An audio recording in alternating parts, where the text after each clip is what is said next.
Thank you for supporting the Martin Luther King Jr. Freedom Center and our To Us You Matter Civic Engagement Summer. I'd like to say just a couple things about the summer, and I know several of our students want to do the same. The Civic Engagement Summer was dedicated to three goals or three purposes.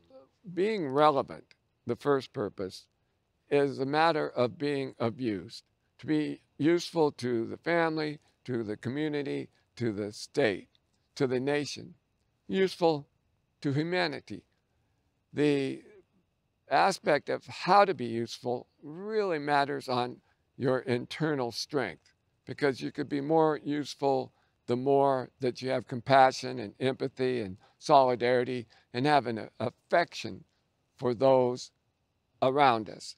So to get that strength, we have to develop a self-control and actively participate in our own self-transformation.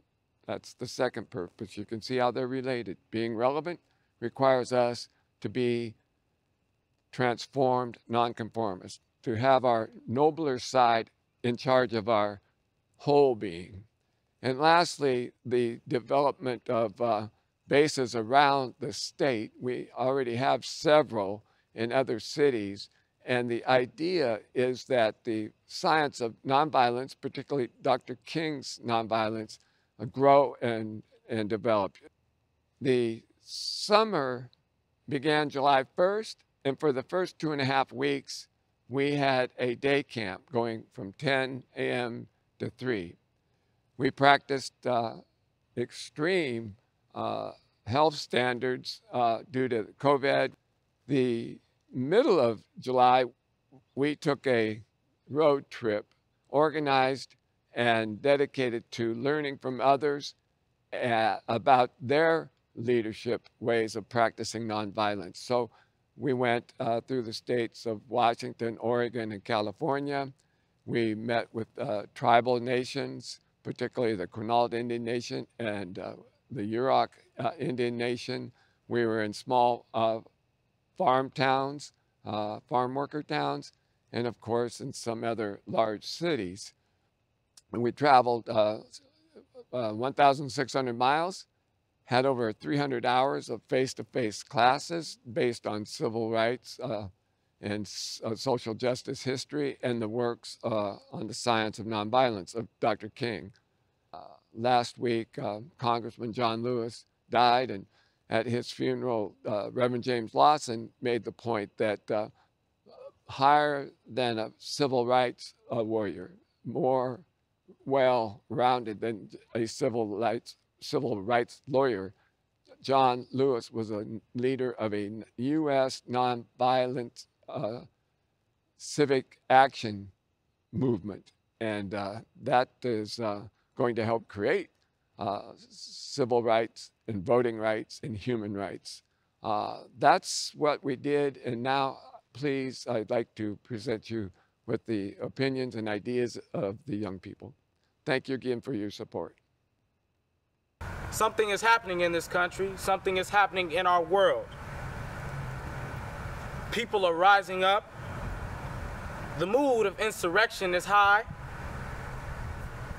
And we have been forced into a point where we're going to have to battle with the eternal issues which have plagued mankind throughout time.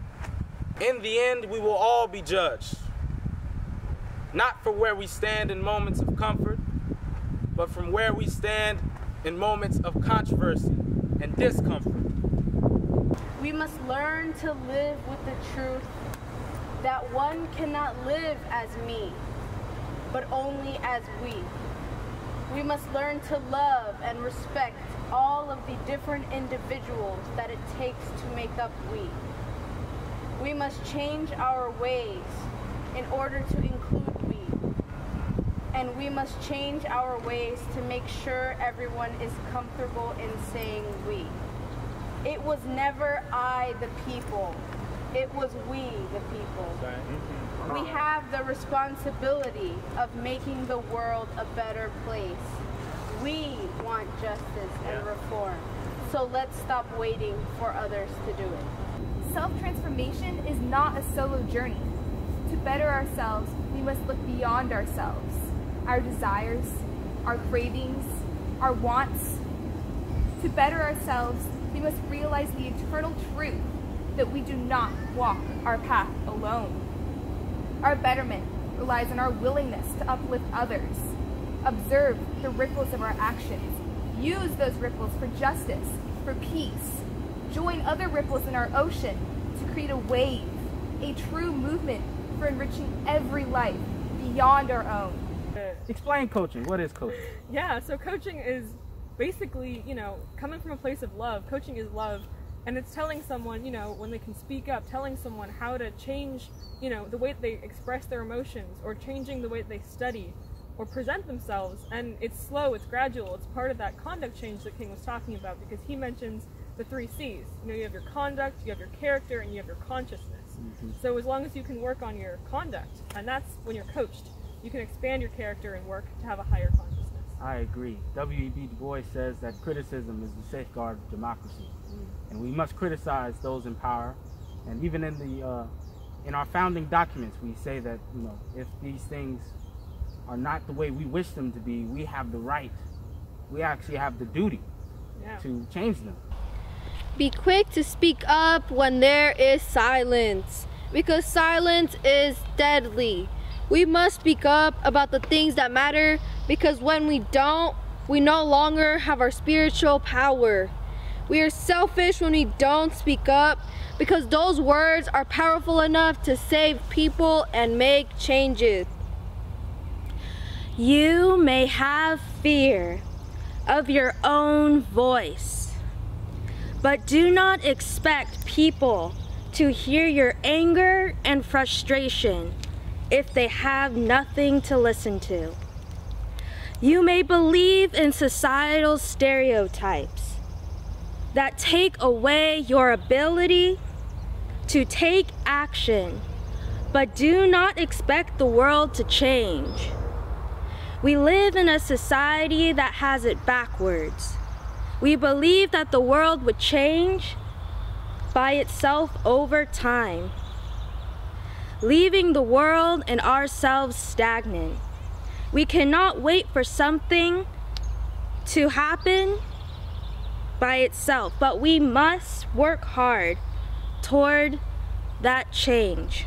A man who fought for the idea of a beloved community has passed away, but his words, his actions, his legacy is still here, flowing around the bodies of the ones still fighting, flowing into our minds, pushing and pulling our feet as we decide which step to take in the next level of the lifelong struggle. We tell ourselves to remember who came before us, to remember the sacrifices they made to get us where we are now. And it doesn't stop there. As we are the next group of leaders in this lifetime struggle, we have the legacy of John Lewis on our shoulders, and we must take that legacy as a tool to continue in the fight for freedom and rights for all people. Thank you. We must remind each other hope. For when we are weakest, we are strongest. When we are bonded with responsibility, we are freest. Free for work, free for necessary trouble. Education! Our society desperately needs to focus. The standards that we have are not good enough. In order to practice nonviolence, we must avoid shallow discussions and dig deeper.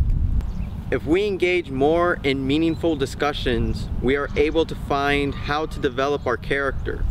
If we continue to allow shallow discussions to rule not only our lives, but replace our culture with it, then we will continue to be lost. Nonviolence needs one to reflect on their values and use one's ability to reason and analyze. While pain may blind one person, it will give clarity to another.